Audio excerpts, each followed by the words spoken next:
Yeah, things tend to snowball. These kind of projects. This was my SR 500. My original thought, okay, I was going to change the tire today. I've got another K70, a new one to put on. The old one is starting to wear out. I usually wear out two rears to every one front, but I've been putting a lot of miles on this, so I think it's time for me to go for a front. And then next year I'll have to do a rear tire. Like I say, 2 years on a rear, or 2 years on the front, about a year on the rear. But I put a lot of miles on. Like in the last month, I put about 3,000 miles on. And these K70s, they're kind of an all-purpose tire.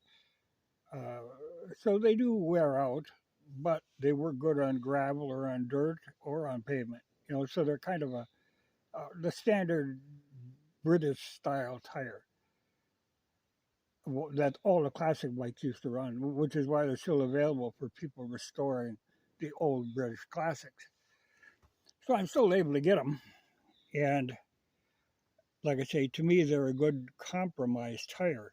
I have tried newer style tires that are, the race developed, and they don't work for me. I'm on gravel and dirt too often. So I always end up going back to these K70s. So I'm going to put one of them on. Well, then I figured, okay, as long as I'm doing that, I'll put in the front wheel bearings. I got an extra set laying around. And I should rebuild the front brake caliper. I've got a kit for that. And this one, once in a while, it'll hang up a little bit. So, no big deal. I could rebuild it. But then I noticed I got one of my fork seals is leaking. Just a little bit. Well, okay, I got new fork seals. Put them in. As long as I'm taking the front forks out, I might as well check on the steering head bearing. Now, I don't run the standard ball type bearings. I've got these Timken tapered style bearings in there. But as long as I'm in there, at that point, it's very easy to just pull that off and take a look and pack new grease in them bearings. But I figure as long as I'm putting in a front wheel bearing set, I might as well put in the back wheel bearing set. I've got them, no big deal. So things are adding up. I got to figure as long as I'm taking the back tire off, I might as well do, those rear bearings, but also I've got a 16 tooth sprocket in there, and I do have a new 17 tooth one. A standard 530 chain. And Yamaha is good in that they run a really standard sprocket between them. A lot of different models use this same sprocket. And I do find myself sometimes, going for another gear that isn't there. When you got speed limits of 75 miles an hour on a lot of highways, I could use that, a little bit higher. Like right now at say 60, I'm spinning 4,000 RPMs. I still got plenty to go, but I was like, well, okay, I could knock her up a tooth on the front, and I'll have to look. I've got rear sprockets. Maybe I go down a tooth on the back or two. But like I say, it just snowballs. And then I had to take the tank off because I figure as long as I'm working on this thing, I'll check the valve settings. Well, as long as the tank is off and the side covers, it's only 3 bolts to take that stuff off. Well, I run this big air cleaner K&N. Well, I should maybe, wash that out because they're the reusable where you just wash them and oil them and put them back in. But I can see it's a little dirty. Maybe I should do that. So what started out was going to be a quick tire change. I want to be at this thing all day. But it's one of them things, as long as you start on one project. The only thing like that, you got to be careful if something goes horribly wrong if you have a problem. Because there again too, I should check the swing arm bearing.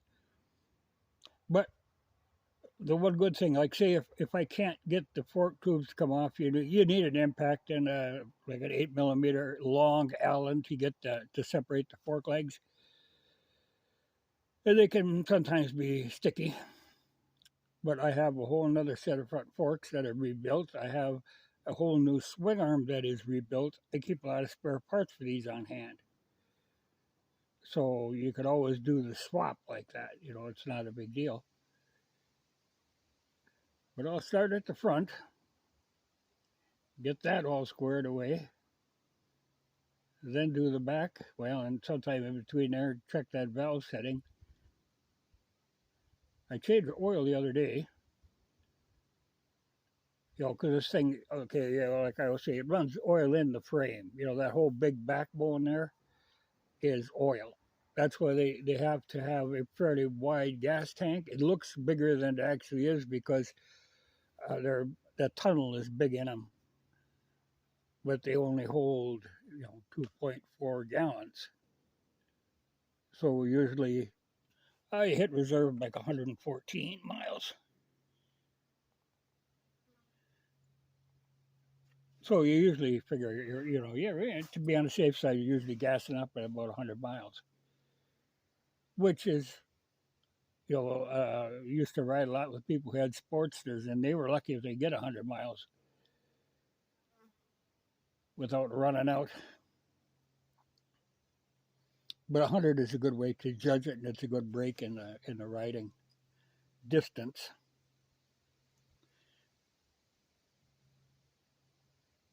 But at least I'm in the shade, and it's a relatively cool day. But like I say, yeah, relatively cool. But I actually need a warm day sometime. I am replacing a cover on a seat.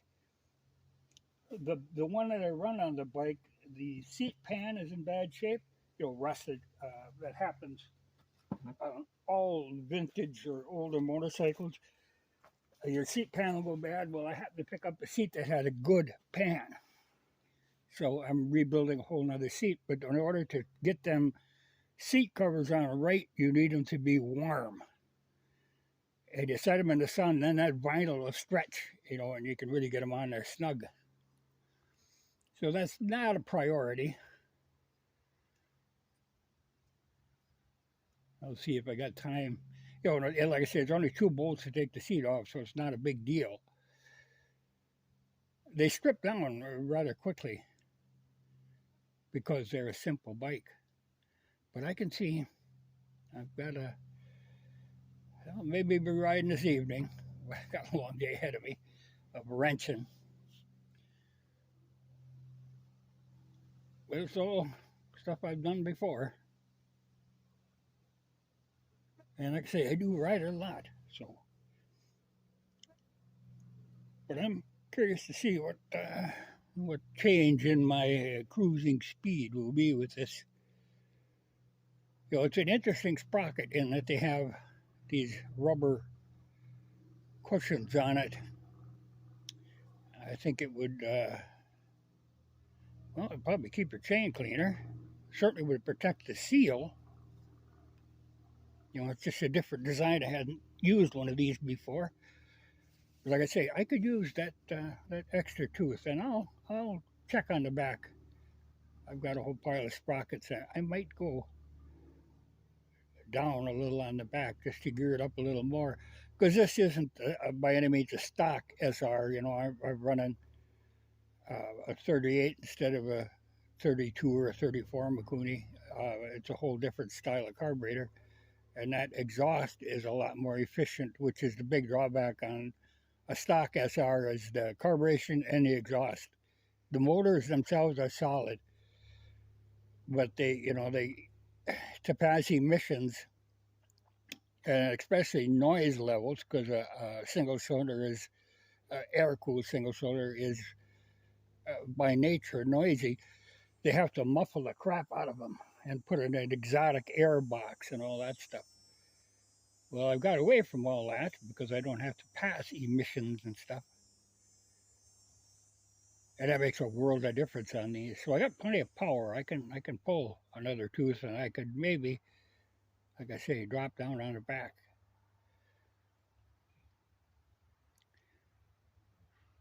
Well, but I see a busy day, and right now mosquitoes are starting. That is not a good sign. That'll make my day.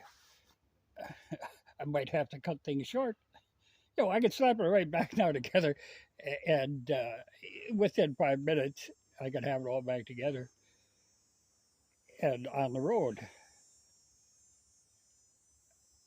which would be nice to be doing right now.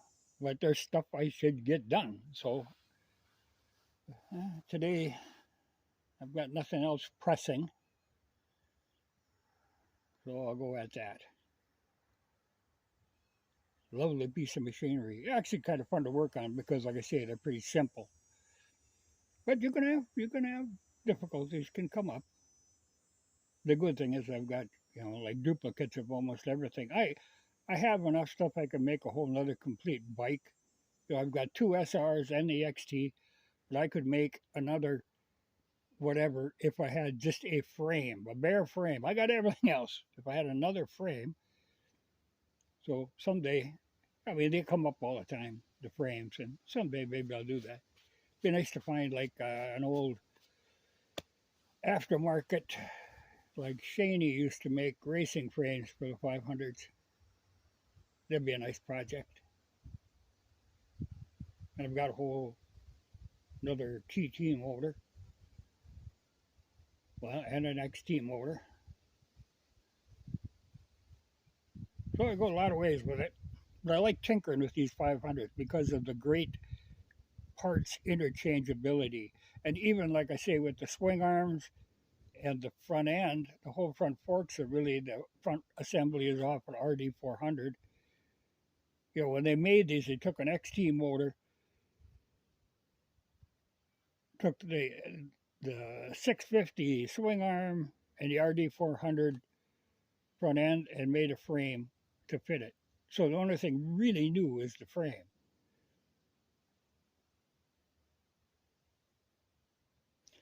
The geometry is just different from the XTs and the TTs.